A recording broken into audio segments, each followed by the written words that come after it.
क्या मतलब है भाई? वो तो एनीमिया से रिलेटेड होगा ना। अगर ब्लड लॉस होगा या किसी वजह से ब्लड की कमी होगी तो रेटिकुलोसाइट ज़्यादा बनेगा, समझ लो। अगर रेटिकुलोसाइट ज़्यादा मिल रहा है ब्लड काउंट में, इसका मतलब है कि जो है बोन मैरो को ज़्यादा बनाना पड़ रहा है। बोन मैरो तभी ज़्यादा बनाएंगे जब उसको रिक्वायरमेंट ज़्यादा होगी, और रिक्वायरमेंट कब ज़्यादा होगी? जब ब्लड की कमी होगी, क्योंकि किसी भी वजह से हो सकती है, या फिर आयरन की वजह से या ब्लड लॉस की वजह से, कोई भी वजह हो सकती है, ठीक है। तो इन्फेक्शन से रिलेटेड तो मोस्टली नहीं है, ठीक है। वो लिम्फोसाइट या ल्यूकोसाइट की बात करते हैं जरा, तो ये इमेच्योर होती है ना, इमेच्योर रेड ब्लड सेल, और साइज का क्या है? लार्जर देन आरबीसी, साइज का बड़ा होता है। और इसके अंदर क्या होता है? नॉन न्यूक्लिएटेड तो आरबीसी भी है, ये भी है। और एक इसका मेन चीज है ना, ये जो राइबोसोमल आरएनए इसके अंदर मौजूद होता है, मतलब ग्रेन्यूल्स इसके, जब इसके स्ट्रक्चर देखेंगे आप तो ग्रेन्यूल्स नजर आएंगे ब्लूइश कलर के, ठीक है। वैसे आरबीसी में तो कोई ग्रेन्यूल होता नहीं है ना, लेकिन रेटिकुलोसाइट में आपको ब्लू कलर के ग्रेन्यूल्स दिखेंगे। इसी से हम पहचानते हैं। सबसे पहली चीज कि इसका साइज बड़ा होगा आरबीसी से, ठीक है। और दूसरी चीज ग्रेन्यूल्स, ठीक है।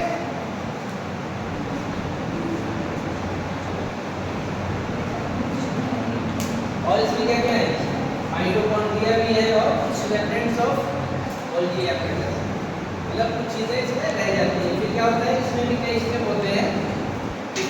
इमेच्योर होता है, धीरे धीरे मैच्योर होता है, फिर कई स्टेप्स में जाके उसका जो ग्रेन्यूल्स होता है वो धीरे धीरे चला जाता है, खत्म हो जाता है धीरे धीरे, ठीक है, रिमूव होता चला जाता है। उसके बाद में फिर वो आरबीसी बन जाता है, रेटिकुलोसाइट की आरबीसी बन जाती है, ठीक है।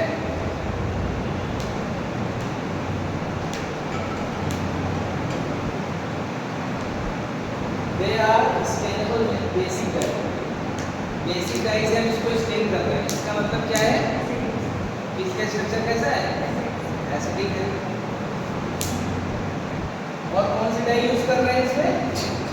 ब्रिलियंट ट्रेसाइल ब्लू, ठीक है, या फिर न्यूमेथिक ब्लू भी यूज करते हैं। ये दो डाई मोस्टली यूज करते हैं इसको स्टेनिंग करने के लिए, ठीक है। ये जो डाई है ये कैसी है? बेसिक इन नेचर है, ठीक है। बेसिक डाई है क्योंकि रेटिकुलोसाइट जो है वो क्या है? एसिडिक स्ट्रक्चर है, तभी जाके उसको स्टेन करेंगे। क्या करा दो? इसने जो है रेटिकुलोसाइट को डिफाइन किया था, विल्मर एंड कॉपरी 1976 में। इसको याद करने की जरूरत नहीं है, बस एक बार पढ़ लो, ठीक है। आप रेटिकुलोसाइट का कोई पूछे क्या है? Non nucleated red blood cell है, ठीक है। नॉन न्यूक्लिएटेड है, non nucleated and immature red blood cell which consist of at least 2 or more particles. कुछ इसमें डॉट्स जैसे ब्लू कलर के आपको पार्टिकल दिखेंगे, उसको ग्रेन्यूल्स कहते हैं, समझ आ रही है बात? और उसको stain basophil polyribosomal multiple in the cytoplasm. After staining it न्यूमेथिक ब्लू, जब इसको स्टेन करेंगे है ना न्यूमेथिक ब्लू से, या फिर और कौन सा बताइए? हां, ये ट्रेसाइल ब्लू, ठीक है। The dots should be at the clear distance from the cell wall to avoid being mistaken। अभी ये रेटिकुलोसाइट का जो है एम्स का एग्जाम हुआ था ना, वहाँ पे इसका जो वो दिया था, स्ट्रक्चर दिया था, पहचानो कौन सा था, क्या है ये, ठीक है। तो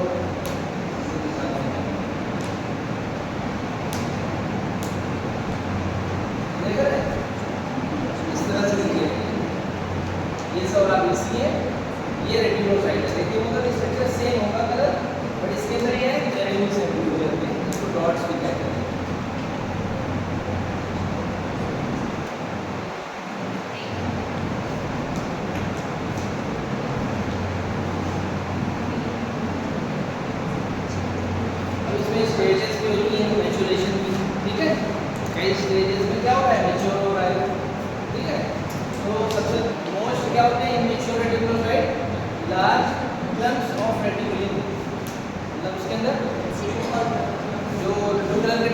होते हैं ना वो ज़्यादा होते हैं, ठीक है। लार्ज क्रम्स हो गए, धीरे धीरे जैसे मैच्योर होगा वैसे वैसे वो कम होता जाएगा, ठीक है। पहले मैच्योर में ज़्यादा होगा और इनमेच्योर में ज़्यादा होगा और मैच्योर में धीरे धीरे कम होता जाएगा। अब जितना मैच्योर हो उसका क्या हुआ, फील्ड एरिया ऑफ रेडिकुलम। अब देखो ये स्टेजेस, 4 स्टेजेस है। पहले क्या है,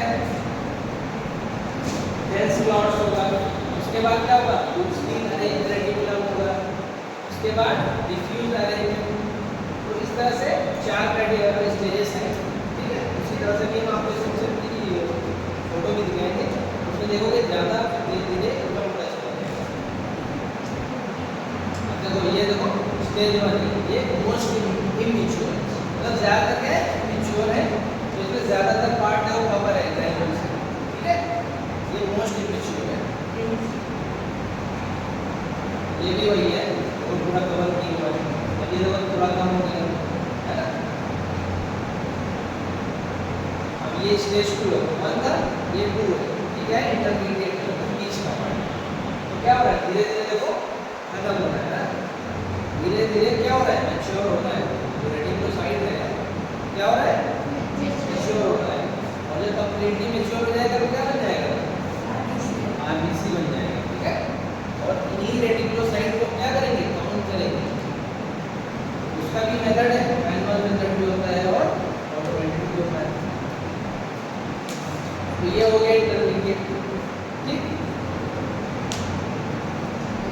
ये भी इंटरमीडिएट है, दो फोटो है। अब थर्ड देखो, ये थर्ड स्टेज है इंटरमीडिएट के बाद, ठीक है। अब देखो और भी वो हल्का हो गया, ग्रैन्यूल से और हल्का हो गया, ठीक है। इसके बाद फिर अभी देखोगे तो धीरे धीरे ये खत्म हो गया, ठीक है। ये थर्ड स्टेज है। अब ये देखो फोर्थ स्टेज है, मोस्ट मैच्योर हो गया, ठीक है। अभी मैच्योर से क्या हो रहा है, धीरे धीरे देख रहे हो खत्म हो गया, बिल्कुल सारे जो ग्रैन्यूल्स है वो क्या हो जाएंगे, खत्म हो जाएंगे, ठीक है। तो अब इसको पहचानने में क्या है, जितना इमैच्योर होगा उतना आप ज़्यादा सही से पहचान सकते हो, जितना मैच्योर होता जाएगा तो आगे से मिलता चला जाएगा, तो पहचानने में थोड़ी दिक्कत होगी, ठीक है। ये तो हो गई बात। हाँ, अब ये देख लो रेटिकुलोसाइट से कैसे रेटिकुलोसाइट होता है। ये उस दिन मैंने बताया था आपको ना, ब्लड फॉर्मेशन पढ़ा रहा था, है ना, बताया था ना, प्रोनॉर्मोब्लास्ट, अर्ली नॉर्मोब्लास्ट और फिर intermediate normoblast, late normoblast, reticulocyte बना और एरिथ्रोसाइट बना, ठीक है। तो इसमें 2 से 4 6 स्टेप होते हैं, ठीक है। 6 स्टेप में वो क्या बन जा रहा है, आरबीसी बन जा रहा है। तो हम अभी किसको देख रहे हैं, रेटिकुलोसाइट वाले स्टेप, ठीक है। Indication for counting reticulocytes. Basic diagnostic workup in all type of anemia. जितने तरह के एनीमिया होते हैं उसमें ये एक डायग्नोस्टिक टूल है रेटिकुलोसाइट, ठीक है। जब भी हम एनीमिया की बात करेंगे तो रेटिकुलोसाइट काउंट जो होगा वो इम्पोर्टेंट होगा हमारे लिए, ठीक है। एक डायग्नोस्टिक टूल है हमारे लिए, ठीक। दूसरी क्या है, diabetic monitoring during iron, vitamin B, folic acid replacement. जब भी इन चीज़ों का रिप्लेसमेंट हो रहा है, ये भी तो ब्लड से रिलेटेड है ना, ब्लड की कमी होगी ये चीज़ें दी जाती हैं, ठीक है। तभी हम इसका जो है लेवल चेक करते हैं रेटिकुलोसाइट का। और क्या कर रहे हैं, मॉनिटरिंग अंडर इलेक्ट्रोपोइटिन। इलेक्ट्रोपोइटिन क्या है, हार्मोन है ना, यही रिस्पॉन्सिबल होता है तो मेरे को मैसेज भेजता है कि आप प्रोडक्शन बढ़ाइए, ठीक है। तो जब भी कमी होगी तो ये एक्टिव होता है। मॉनिटरिंग स्टेम सेल ट्रांसप्लांटेशन, किसी ने स्टेम सेल ट्रांसप्लांट हो रही है उसमें भी इसका लेवल चेक करते हैं, ठीक है। अब देखो, अब इसमें मेनली जो होता है मैनुअल मेथड और एक होती है फ्लोरेसेंस मेथड और मिलर अक्यूलर मेथड। इसका कोई ज़्यादा इंपॉर्टेंट नहीं है। मेन जो है अपना सुप्रावाइटल, ये मोस्ट कॉमनली यूज होता है, ठीक है। यही लैब्स में ज़्यादातर यूज होता है और वो मैनुअल मेथड होती है उसमें तो कोई मशीन ही मतलब, ठीक है। तो मेन हमारा इसमें फोकस है सुप्रावाइटल स्टेन, ठीक है। और जो अभी हमने ब्रिलिएंट, प्रेसाइल, ब्लू और न्यूमेथिक, ये दोनों सुप्रावाइटल स्टेन ही हैं, ठीक है। वो इसी के अंदर आते हैं। सुप्रावाइटल स्टेन अगर कोई पूछे, supravital stain use for reticulocyte count, ठीक है।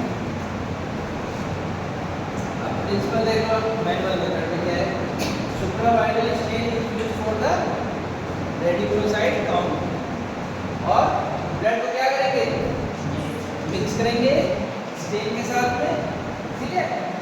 और उसको फिर कुछ देर के लिए इंक्यूबेट किया जाता है। उसके बाद क्या करते हैं, स्मीयर बनाते हैं और एक्समाइन करते हैं।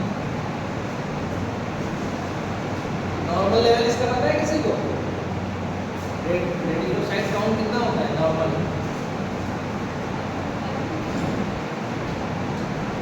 पता है? हाँ? 5.5 वो तो आरबीसी काउंट है, रेटिकुलोसाइट काउंट है, ये परसेंटेज होता है, ठीक है।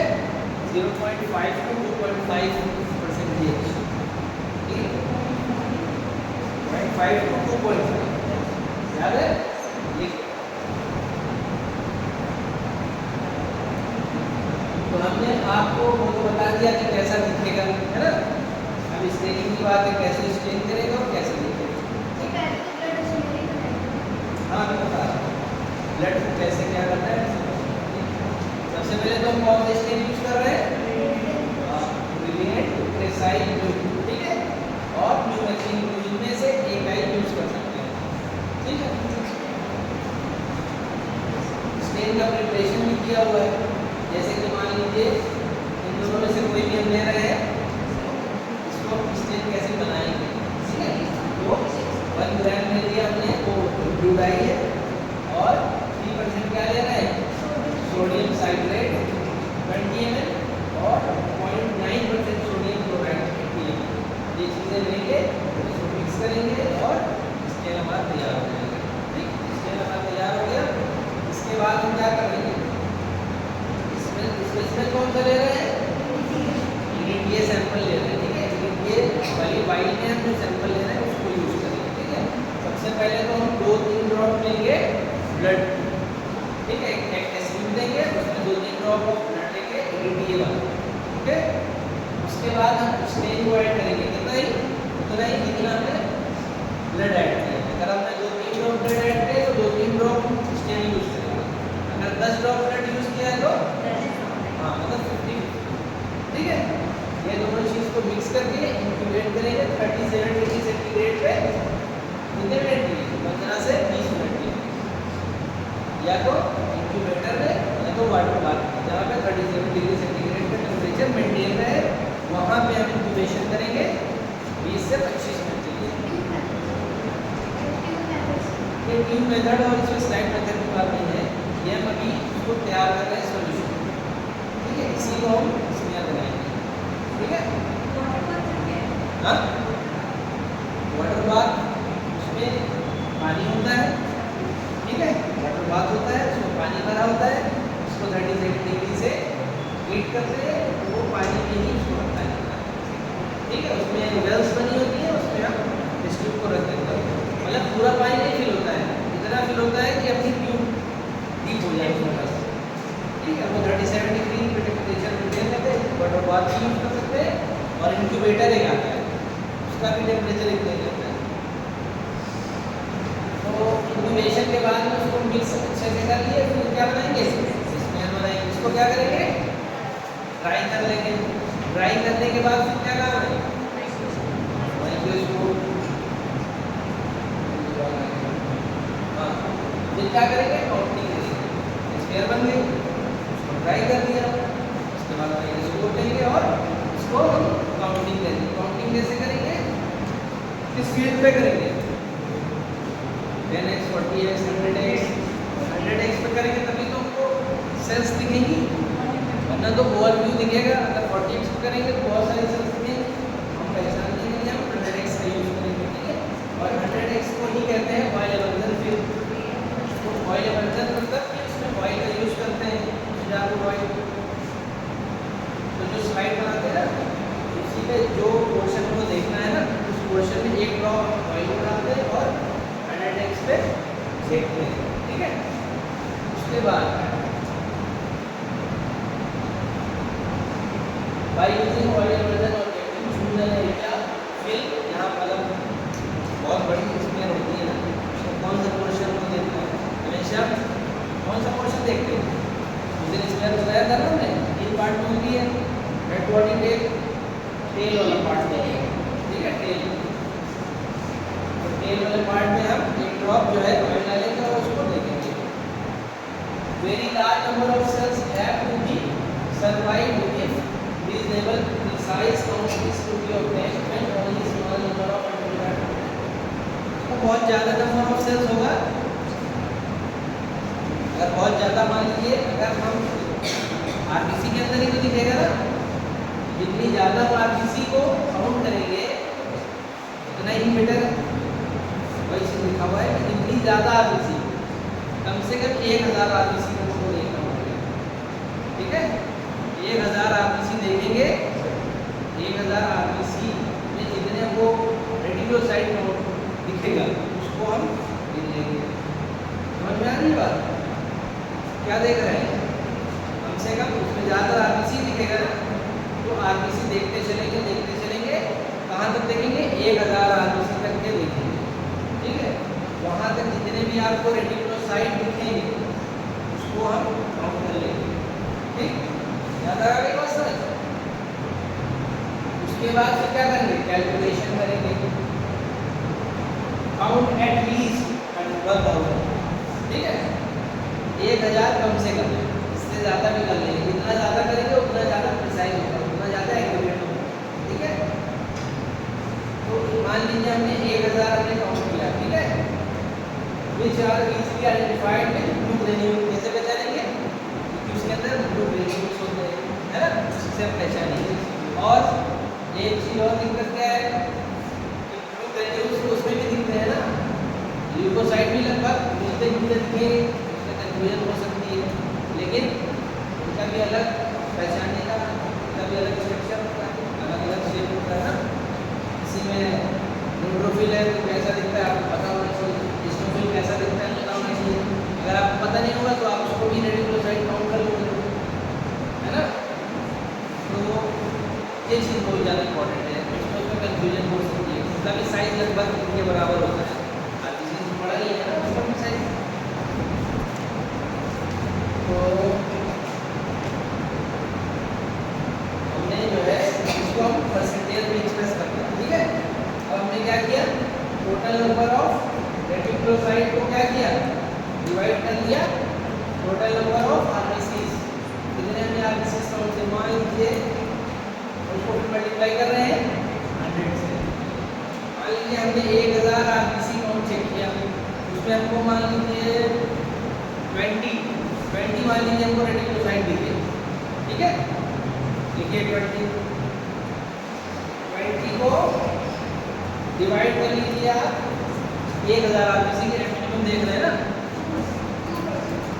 कितना आया 2%, तो मतलब हमारा नॉर्मल काउंट आ रहा है 0.5 to 2.5 के बीच में आ रहा है, that's mean this is normal, ठीक है। इस तरह से कैलकुलेशन करते हैं इसका, 0.5 से हाँ 0.5 to 2.5 ये नॉर्मल रेंज है रेटिकुलोसाइट काउंट। कैलकुलेशन की समझ गए ना, बहुत इजी है।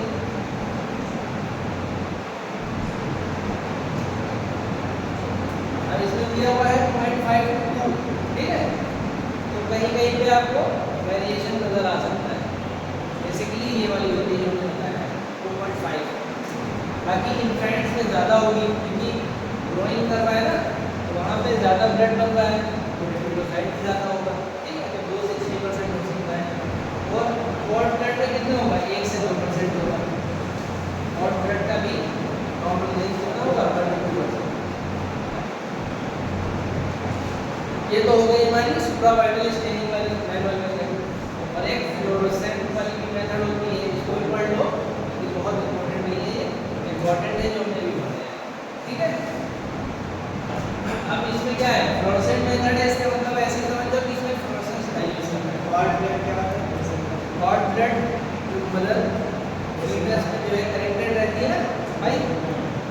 कॉर्ड, भाई कॉर्ड है उसके अंदर जो ब्लड होता है वो कॉर्ड होता है।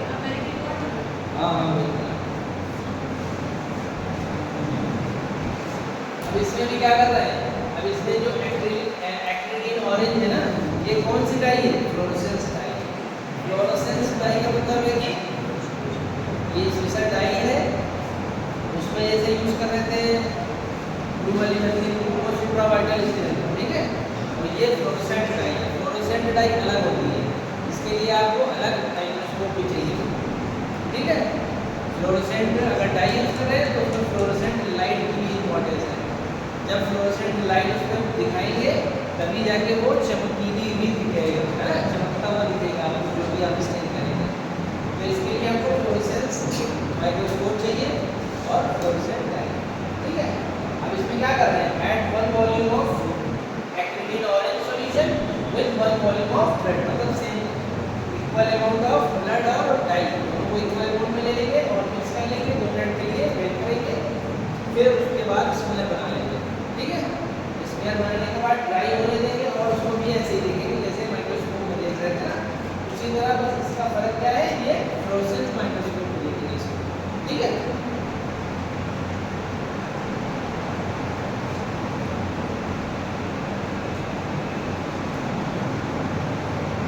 ये बात तो समझ में आ गई। ये वाली जो मेथड है उसके लिए हम फ्लोरोसेंट माइक्रोस्कोप यूज करेंगे और उसमें खासियत क्या है, तो इसमें बहुत बढ़िया दिखेगा आपको, ठीक है। जैसे बहुत ग्रीनिश टाइप का चमकता हुआ आपको दिखेगा उससे, ठीक है। हाँ मतलब दूर से ही दिखेगा। इसके बाद हमने बात की थी ऑटोमेटेड। ऑटोमेटेड में क्या है, ये मशीन के नाम है ऑटोमेटेड, जो स्टूडेंट यूज करते हैं ना, ये सिस्मैक्स, ये ब्रांड नेम है सिस्मैक्स, ठीक है। ये XC5000 की मॉडल है, फोन की मॉडल है, तो उसी तरह मशीन्स की मॉडल है।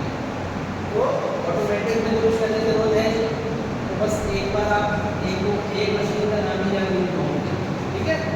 सिस्मैक्स XC5000, ये है CPC वाला सेल काउंटर, ठीक है। उसमें क्या है, जब भी आप सैंपल रन कराएंगे सारा डेटा दे देता है, रेटेड भी दे देगा, साइड काउंट भी दे देगा, सब कुछ दे देगा, ठीक। बात समझ में आ गई। अब बताओ कब पढ़ता है, कब पढ़ेगा, रेटिकुलोसाइट कब पढ़ेगा, हाँ कब होगा भाई, रेटिकुलोसाइट है तो बात कर लो भाई, हम बात ही कर रहे हैं पिछले से, वो कब होगा, बात आप रेटिकुलोसाइट की बात कर रहे हैं। हम पूछ रहे हैं रेटिकुलोसाइट काउंट कब बढ़ेगा, मतलब मेच्योर आदमी से जो है कब बढ़ेगी, ब्लड के अंदर इसका रेशियो कब बढ़ेगा। हाँ जब हाँ कब रिलीज होगा, जब भी ब्लड लॉस हुआ होगा या तो एनीमिया हुआ होगा, है ना, उस कंडीशन में ये तो ज़्यादा बनेगा।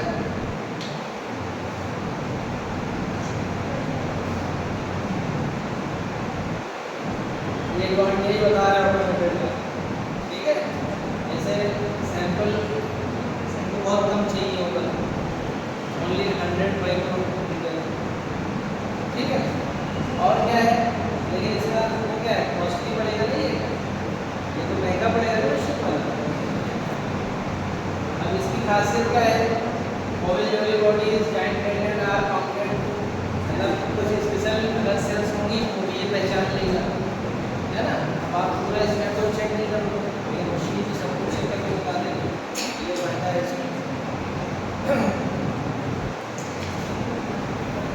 हाँ इंक्रीज कब होगा, जब हमारा एक्यूट ब्लड लॉस हो गया, किसी का मान लीजिए एक्सीडेंट हो गया, ब्लड बहुत ज़्यादा लॉस हो गया, इस कंडीशन में जब ब्लड उसके अंदर कम होगा बॉडी में तो बनेगा नया, जब बनेगा तो आदमी रेटिकुलोसाइट ज़्यादा बनेगा, आएगा, वही मेच्योर हो गया, ऊपर काउंट बढ़ेगा और इम्यूनिटी के एनीमिया और थेरेपी ऑफ आयरन डिफिशिएंसी, उसको आयरन की डेफिशिएंसी है, तब भी क्या हो रहा है, ये बढ़ेगा। तो ये भी कई सारी कंडीशन है, सिंपल सेल एनीमिया है, इस कंडीशन में क्या होगा, बढ़ जाएगा काउंट। और उसी तरह से कुछ केसेस में डिक्रीज भी होता है, जैसे एप्लास्टिक एनीमिया, एप्लास्टिक एनीमिया में क्या होता है, हर सारी सेल्स कम हो जाती है, ठीक है। तो इस कंडीशन में और क्रोनिक डिजीज से रिलेटेड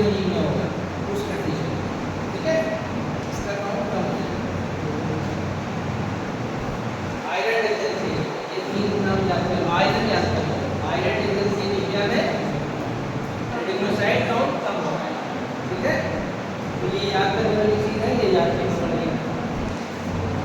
थैलेसीमिया है, सिंड्रोब्लास्टिक एनीमिया है और एनीमिया के क्रोनिक रीनल फेलियर या फिर एक्यूट ल्यूकेमिया है, मतलब कैंसर, ब्लड कैंसर।